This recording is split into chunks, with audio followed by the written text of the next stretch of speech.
चितुवा र बाघ भेट्ने चाहिँ कुरा नगरौँ, कुरा गर्दै डर लागिसक्यो। चितुवा र बाघ भेट्यो भने भाग्नुको सट्टा बरु त्यसैको अगाडि बसेर यसो गफसफ गर्नुपर्छ। भाग्ने त अवस्था छँदै छैन,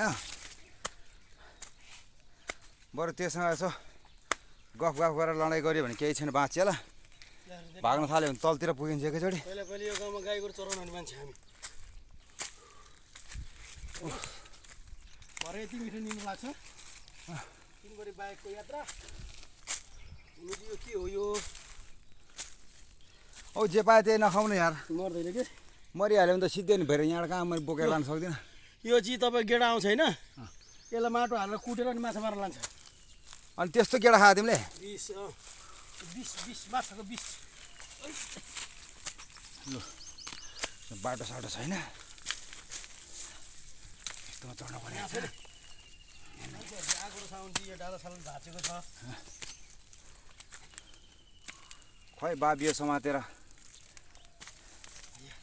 टोइलेट बस्थ्यो अरे पहिलाको मान्छेहरू भन्थे। यहाँ बुट्यान समातेर उकालो चढ्नु परेको छ। यहाँबाट लड्यो भने त तलै पुग्छ त यार। ओ रोकिँदैन नि। माथि गुड रहेछ तर। अब दाइ यही बाटो हुँदै यो बाटो यो पाहाड छिचोलेर चाहिँ घाँस काट्न जाने ठाउँ हो यो अनि पहिलाको।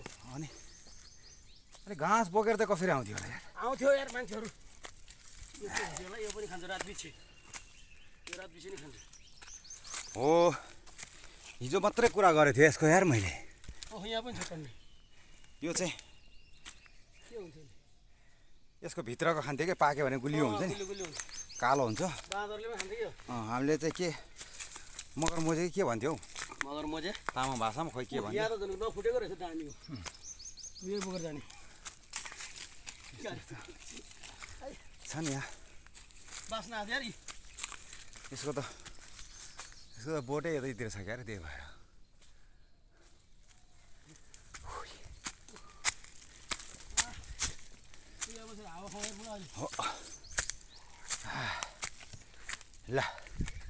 ल नि यहाँबाट लड्यो भने अब के हुन्छ?